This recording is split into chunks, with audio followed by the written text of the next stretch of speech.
This video is brought to you by me. For $1 a month, you can support the channel directly and help me keep doing what I love. Thanks for watching and supporting. Younger viewers might not remember a time when Fast and Furious was about street racing. I know, it's pretty hard to believe. But where the movies are now action-oriented heist flicks, or superhero movies where no one who dies stays dead, or how there are more face turns from bad guys than Big Show on any given night, the first few movies were really about driving cars. So in 2006, when the third movie in the series, Tokyo Drift, came out, it was really no surprise that a tie-in game that shared a name with the series was released a few months later. Tokyo Drift was a pretty big departure for the series because none of the actors from the first or second movies returned to reprise their roles.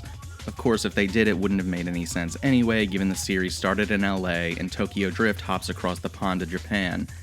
It's a polarizing movie in the franchise, to say the least, but personally, I think it's one of the best in the series. It's a lot of fun to watch. It's a coming-of-age story that introduces the best character in the series, and if you want a second opinion on that, just ask Scott Kramer, who did a surprisingly in-depth breakdown of the opening scene of the movie. But the movie itself is such a black sheep in the franchise that it really does a good job at standing alone as its own film. It also heavily focuses on the art of drifting.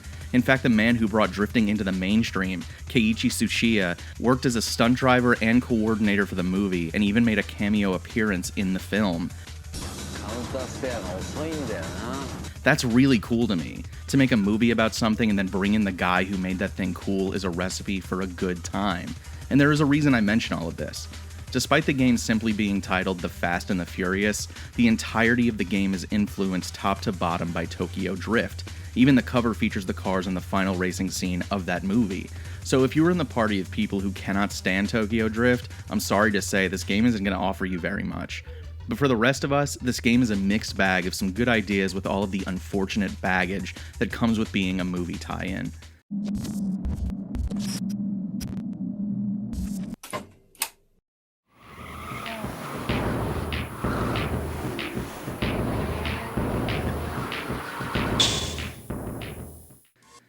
Unsurprisingly, the career mode in Fast and Furious is pretty standard fare.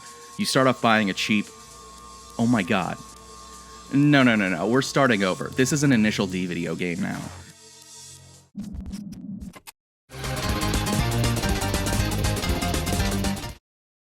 That's right, the AE86 from the classic manga and anime Initial D is one of the starter car options.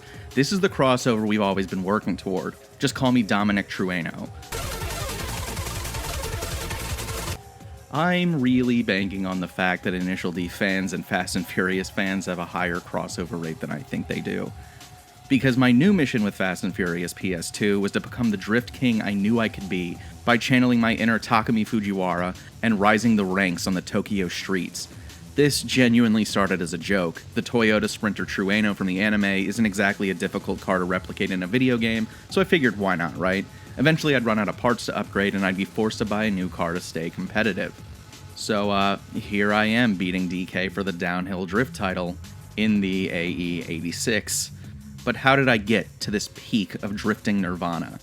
As you can imagine, in order to become the best, I had to take down the rest, and that meant a lot of racing. A lot. During the career mode, you set off into Japan to defeat teams of racers at different racing hubs around the city. Each racer has a different setup and configuration for their vehicles depending on what kind of race you face them in. In early races, you'll be flooring it down the Shuto Expressway to compete for higher speeds than your opponents, and you'll be racing point to point as quickly as you can. But as you take down the scrubs, you unlock more race types and more difficult challenges. You move from the highways to the narrower and more populated city streets. Then finally you make your way to the winding mountain roads where you'll be drifting uphill and downhill and winding around hairpin turns. As you take down the leaders of the different hubs, you unlock their cars, which naturally I ignored because I live and die by the 8.6. But even if I didn't use one car for the whole game, I found these unlocked cars wouldn't have been particularly useful for long anyway. They cannot be modified in any way, in cosmetics or performance, so outside of a few specific use cases, they weren't a viable option. That said, sticking to one car the whole game also put me at an interesting disadvantage. Much like the racers you face, the game encourages you to create a fleet of cars for different event types. Ideally, you would have a drift car, a high acceleration car for mountain races, and a powerhouse for the highway sprints. I was really surprised by the in-game customization options as such. I was excited to see that on top of regular performance upgrades like adding NOS or making your brakes better or adding a turbocharger, the game let me do an engine swap in the Trueno to make it a much more powerful car than it would have been from maxing out the standard car upgrades. By the time all was said and done, the Trueno had more than 600 horsepower. That puts it in league with certain real-life Ferraris, Lamborghinis, Audis, and my personal grail car, the Ford GT. Go 86, go! But I quickly learned that having a car with an aggressive amount of power wasn't entirely helpful against some of the late-game tuners on the winding roads of Suicide Mountain. Once I got into the meat and potatoes of the game and drifting became a focal part of the racing, I had to go back to the garage and put a set of drift tires on the car because the grippy racing tires on it before wouldn't let the car easily get sideways. This game is structured like this throughout in order to make you think about the car you're about to take into a race. The car customization goes well beyond performance upgrades too. While the decal system leaves a lot to be desired, the game features an unbelievable amount of licensed parts and body kits, including the iconic Veilside kit on Han's RX-7 from the movie. In some cases, even cosmetic parts like spoilers affect performance as well. However, I barely touched that side of the game because I wanted to keep my car as accurate to Initial D as possible. I did add a cool little Namco drift charm to the bumper though, and I thought that was a nice feature more games should have. I want every car game to let me make my race car a flip phone from 2001. I think I'm getting off track. After finishing Fast and Furious on PS2, it's hard to ignore how central to the game the drifting mechanics are, and to a point I think these unique mechanics set this game apart. There are multiple kinds of techniques to drifting in this game that differ from a lot of games at the time, where you just tap the brake to slide.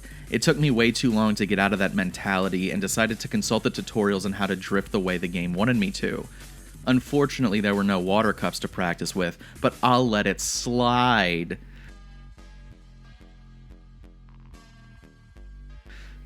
You can initiate a drift by slamming the gas left or right, or you can use the e-brake, but if you really want to stick it to DK, you need to use some advanced techniques.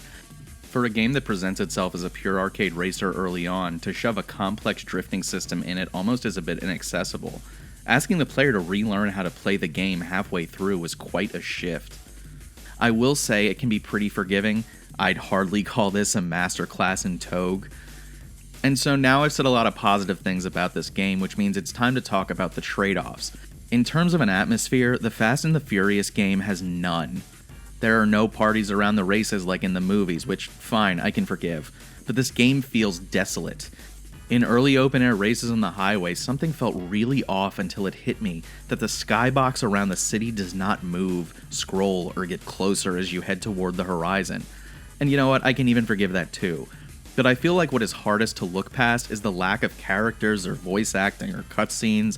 You never see a character model, and after a brief intro to the game, voice acting is rarely sprinkled throughout the rest of it. Times you hear anything past the few songs in the soundtrack are few and far between. And that lack of character and atmosphere really drops this game into shovelware territory. This game is supposed to take place within the Fast and Furious universe, but outside of some names on a race select screen and some nods to the series and the names of garages, there really isn't much tying it to the series. And even if you can convince yourself that Dom was hiding in Tokyo and started a garage during Too Fast, Too Furious, it's a lot harder to wrap your head around the fact that racing Sean's Mustang from the movie's finale and then racing against Han's RX-7 means you're racing against someone who died. I wish the fan service would have dipped more heavily into the series than just solely sticking to Tokyo Drift, or at least make the game make sense in the timeline of the movie that inspired it. No matter how you weigh the pros and cons of this game, I personally think it is unironically the best Fast and Furious console game, although it's not exactly a high bar to cross. There are also so many cut corners here that all we're left with is a circle. But what is here was enough to surprise me. The deep customization really caught me off guard, and it was fun to use. I also give credit to the developers for building an entirely new drifting engine that, as far as I can tell, hasn't been used since. I'll also say that I played this game in a pretty strange and unconventional way by sticking to one car throughout, and the challenge of that alone was enough to keep me playing through. So while the Fast and the Furious for PS2 is far from a great game, it does enough right and takes enough swings that at the very least it's interesting enough to take a look at. So did you play the Fast and Furious on PS2 or even PSP back in the day? What did you think? Let me know that and who you would assemble a vehicularly focused bank heist with down in the comments below. If you like the video, be sure you leave a like on it, and if you want more videos like this, hit subscribe and the bell to be notified whenever I post. Lastly, if you'd like to support the channel directly, you can head over to my Patreon down below the video. For $1 a month, you get early access to every one of my videos and some bonus stuff reserved for my patrons. I'd like to take a minute and thank my higher tier patrons, Okayla, Just Jessica, Andrew Lang, Andrew Elmore, and 8-Bit Jesus. Thanks again, and drift on, Donkey Kong.